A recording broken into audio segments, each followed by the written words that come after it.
Konsep penguatan pendidikan nilai karakter atau PPK. Pengertian penguatan pendidikan karakter adalah program di lembaga pendidikan yang berperan dan berfungsi untuk memperkuat karakter peserta didik. Tentu saja membentuk karakter tidak dapat diselenggarakan secara instan, butuh proses dan waktu. Selama proses penguatan itu sendiri dibutuhkan kesabaran. Pada dasarnya, pengertian penguatan pendidikan karakter salah satu upaya untuk memupuk rasa peserta didik sekaligus sebagai langkah untuk mengharmonisasikan hati, rasa, dan raga agar tetap sejalan dengan falsafah ideologi Indonesia, yaitu Pancasila. 1. Nilai karakter utama dalam pendidikan. Ternyata memahami dengan baik pengertian penguatan pendidikan karakter saja tidak cukup.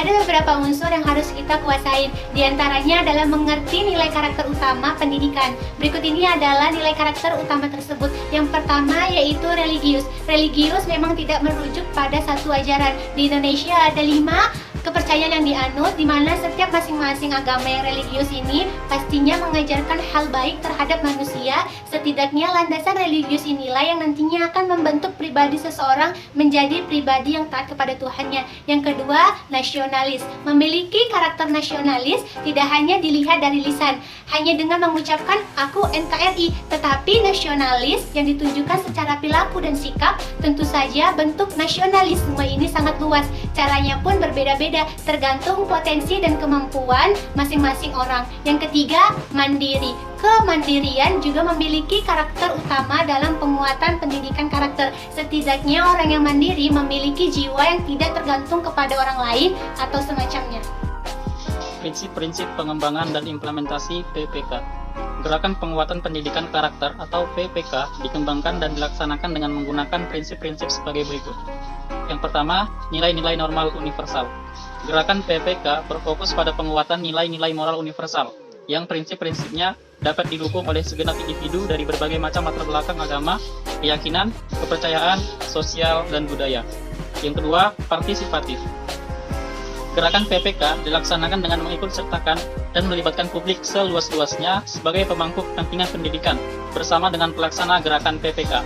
Di sini, kepala sekolah, guru, staf sekolah, orang tua, komite sekolah, dan lain-lain dapat menyepakati prioritas nilai-nilai utama karakter dan kekhasan sekolah yang diperjuangkan dalam gerakan PPK. Yang ketiga, kecakapan abad 21. Gerakan PPK harus dapat mengembangkan pengembangan kecakapan yang dibutuhkan oleh peserta didik untuk hidup pada abad 21. Antara lain berpikir kritis, kreatif, penguasaan bahasa, komunikasi, kerjasama, gotong royong, belajar beradaptasi, dan menyesuaikan diri semangat ingin tahu. Yang keempat, adil dan inklusif. Gerakan PPK dikembangkan dan dilaksanakan berdasarkan prinsip keadilan, non-diskriminasi, non-sektarian, menghargai kebinekaan dan perbedaan atau inklusif, dan menjunjung tinggi harkat dan martabat manusia. Yang kelima, selaras dengan perkembangan peserta didik. Gerakan PPK perlu dikembangkan dan dilaksanakan selaras dengan perkembangan peserta didik, baik perkembangan biologi, psikologis, maupun perkembangan sosial peserta didik, agar tingkat kecocokan dan keberterimaannya tinggi selain hasilnya yang maksimal. Fokus gerakan PPK. Gerakan PPK berfokus pada struktur yang sudah ada dalam sistem pendidikan nasional. Terdapat 3 struktur yang dapat digunakan sebagai wahana, jalur, dan medium untuk memperkuat pendidikan karakter bangsa, yaitu yang pertama, struktur program. Struktur program meliputi jenjang dan kelas, yaitu difokuskan pada sekolah dasar dan sekolah menengah pertama, yang lebih dikenal sebagai pendidikan dasar. Pelaku kunci dalam gerakan PPK adalah kepala sekolah, guru, tenaga kependidikan, tenaga non-kependidikan, orang tua, komite sekolah, dan pemangku kepentingan lain yang relevan dan pengembangan PPK. Yang kedua, struktur kurikulum. Gerakan penguatan pendidikan karakter atau PPK tidak mengubah kurikulum yang sudah ada, melainkan optimasi kurikulum pada satuan pendidikan. Gerakan PPK perlu dilaksanakan di satuan pendidikan melalui berbagai cara sesuai dengan kerangka kurikulum, yaitu alokasi waktu minimal yang ditetapkan dalam kerangka dasar dan struktur kurikulum, dan kegiatan ekstrakurikuler yang dikelola oleh satuan pendidikan sesuai dengan kearifan dan kebijaksanaan satuan pendidikan masing-masing. Dan yang ketiga, struktur kegiatan.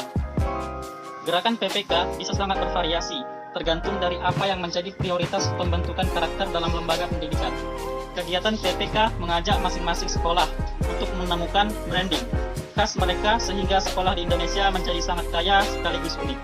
Kegiatan-kegiatan yang mendukung terbentuknya branding sekolah itu antara lain pilihan kegiatan olahraga, kegiatan berkelompok, dan kegiatan ekstrakurikuler seperti pramuka, baris berbaris, drum band, atau kegiatan yang memanfaatkan potensi lingkungan seperti seni dan museum.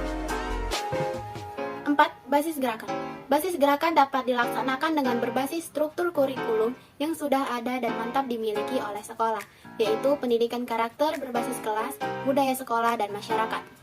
1. Penguatan pendidikan karakter berbasis kelas berarti bahwa PPK mengintegrasikan proses pembelajaran di dalam kelas melalui isi kurikulum dalam mata pelajaran baik itu secara tematik maupun terintegrasi. Yang kedua, memperkuat manajemen kelas dan pilihan metodologi dan evaluasi pengajaran. Yang tiga, mengembangkan penguatan lokal sesuai dengan kebutuhan daerah.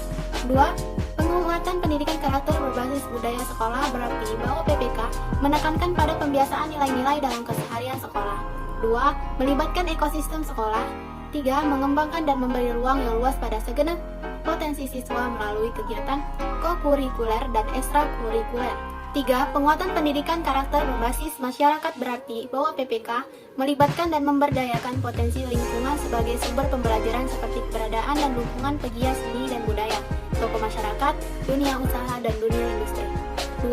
Menginergikan implementasi PPK dengan berbagai program yang ada dalam lingkup akademisi, pegiat pendidikan, dan LSM. 3. Mensinkronkan program dan kegiatan melalui kerjasama dengan pemerintah daerah dan juga masyarakat orang tua siswa. 5. Tujuan dan manfaat gerakan PPK. Tujuan gerakan penguatan pendidikan karakter. Sebagai bentuk dari kepatuhan pada Undang-Undang Nomor 20 Tahun 2003 yang tertuang di dalam pasal 3 yang berbunyi bahwa pendidikan nasional berfungsi mengembangkan kemampuan dan membentuk watak serta peradaban bangsa yang bermartabat dalam rangka mencerdaskan kehidupan bangsa. Bertujuan untuk berkembangnya potensi peserta didik agar menjadi manusia yang beriman dan bertakwa kepada Tuhan Yang Maha Esa, berakhlak mulia, sehat, berilmu, cakap, kreatif, mandiri, dan menjadi warga negara yang demokratis serta bertanggung jawab. Manfaat gerakan penguatan pendidikan karakter. 1. Meningkatkan kualitas daya saing peserta didik menjadi lebih kreatif, komunikatif, dan memiliki kemampuan dalam berkolaborasi dan memiliki kecakapan komunikasi yang lebih baik lagi. 2. Dari segi pembelajaran, penguatan pendidikan karakter mampu mengintegrasikan pembelajaran. Jadi, pembelajaran tidak hanya di dalam sekolah saja, tetapi juga di luar sekolah dengan pengawasan guru. 3. Kepala sekolah. Kepala sekolah berperan tidak hanya sebagai kepala sekolah saja, tetapi juga berperan sebagai manajer, role model, sekaligus sebagai inspirator.